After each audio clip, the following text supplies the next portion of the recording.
Welcome back to the Angry Man Podcast with Jason and Greg. So, Jay, want to talk a little bit about Team Gervonta Davis and the fact that they are trolling Shakur Stevenson in his performance last night. We know that they have talked a little bit about Shakur Stevenson, not only through interviews, but they've talked about him in person because I've witnessed this. And I know for a fact that they want that fight. I can tell by their demeanor in the interviews. I can tell by their demeanor in the things that I've seen them say in person.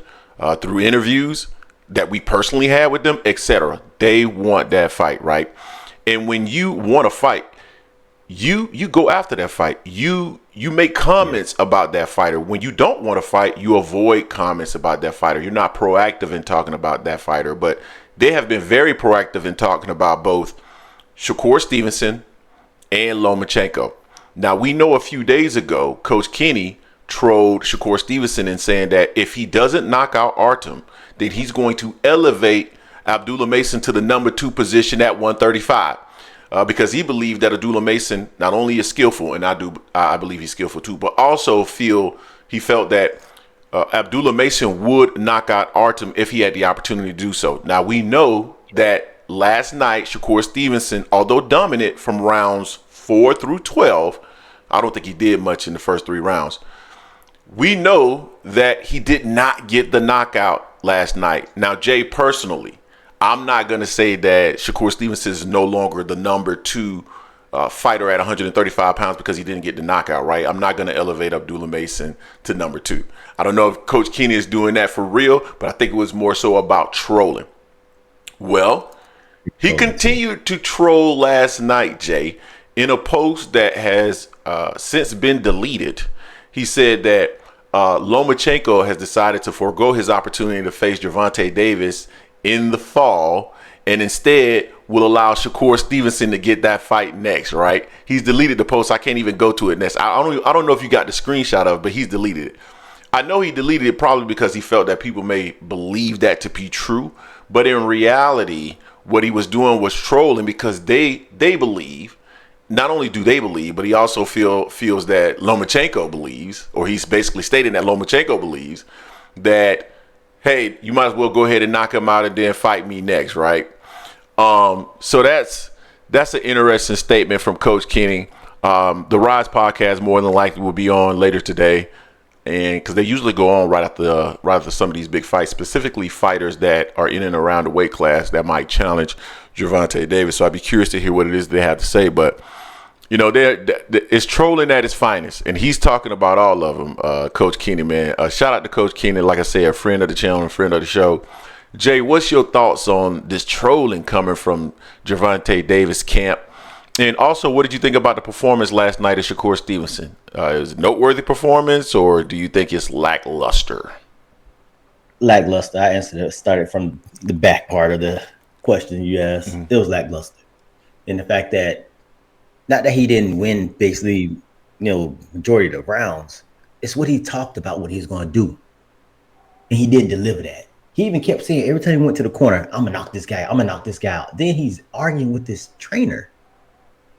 He's arguing with his trainer. His trainer's trying to tell him how to knock him out. He's like, well, he's just trying to survive. His trainer's trying to give him direction on how to do it. He's arguing with his grandfather.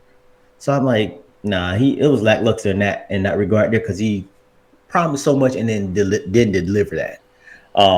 It's funny about how Coach Kenny is trolling though, because I saw it when I sent you the screenshot of that. I was just like, man, he can't be serious with this. Talking about breaking Loma's not going to forego that. No. I know even if it was, Loma's ain't going to forego that. This is going to be Loma's biggest payday. Yeah, exactly. Loma's almost out of here, so he ain't going to forego that. So, but now Coach Kenny is a funny guy, man. I watch a lot of his videos. Watch a lot of his comments and everything. He cracked me up a lot, though. He cracked me up a lot. But Shakur, although he dominated this fight, he didn't deliver what he promised over and over again. And that's where people think that you're hating on Shakur when you call him out for what he said. This has nothing to do about his ability. It's going by what he said and what he talked about. But he also said that he doesn't care what the fans think. He's going to win by any means necessary, do what he want to do. And he just proven that. So we need to believe that part of what he's been saying the whole time, because all the other stuff is a bunch of BS because he doesn't deliver on all the other stuff. He's going to beat this dude. He's going to stop him, all that stuff there. But, man, Getting back to Coach Kenny, he's a fun dude. I love when he's posting because it's very entertaining. Also, he does a lot of educational stuff when he's coaching and showing some of the movement that he had Tank doing for the Frank fight and whatnot. So I mean, it's all good on that. But Shakur, he tried to troll everyone talking about Twitterson on his trunks. He just knows that's who he is. He's Twitterson. He ain't no killer in that ring like that. He's Twitterson. That's who he is. Yeah, he's too defensive. And I talked about this a little bit in the last video, and I believe it was Antonio Tarver that talks about how people mimic a lot of these styles from back in the day. I mean, I felt that Adrian Broner was mimicking Mayweather's style. I feel that Shakur Stevenson is also mimicking Mayweather's style from a southpaw stance. But he's mimicking Money Mayweather, who was more defensive, but he was more defensive because he was a smaller fighter moving up to 147 pounds or 154.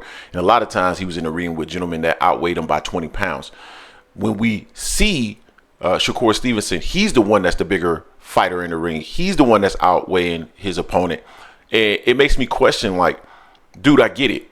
You're a defensive fighter. There's nothing wrong with that. And I don't want people to knock him just because he's a defensive fighter. But he takes absolutely no risk. And all this stuff about he slips punches that people were trying to push that narrative in the Discord last night, he does not. His main defense is moving straight back, leaning straight back, deflecting punches like this, and catching shots. And even when he does that, he doesn't catch and then counter over the top or throw combinations. He doesn't slip and then catch you and get his combinations off. It's 1 to 2 punches at a time because it remains safe. He's safe, and he doesn't have to worry about much coming back in the way of counter punching.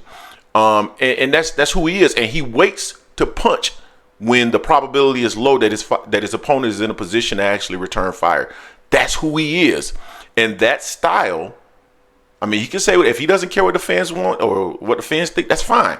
But that style is not going to deliver you the ducats that you want, dog. And that's my point. Yeah, no, I agree with that. Quick, also, I forgot you mentioned about Mason. How Kenny said he's going to put Mason at number 2 over Shakur if he didn't get knocked out. I don't agree with that neither. Mason is a hell of a prospect, though. I like Mason, but I won't put him at number 2 over Shakur because Shakur didn't get rid of Artem. But to your point, it's like he's trying to be Floyd, but not Pretty Boy. Pretty Boy would make you pay. Yeah. Even Money May will make you pay. He'll block and slip, and he'll catch you with a pop shot real quick. Shakur ain't even doing that most of the time. He's just really and hopping back. You know, I'm like, I understand the game. I understand the sweet science. You know, hit and don't get hit. That's fine.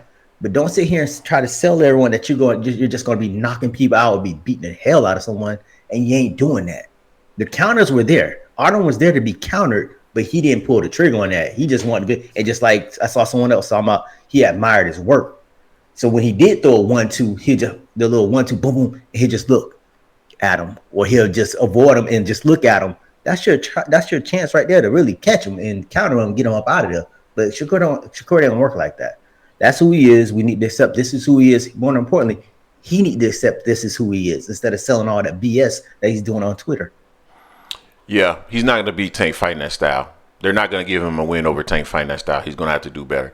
You guys tell us what you think in the comment section. Team Gervonta Davis, they're trolling Shakur Stevenson in his performance last night.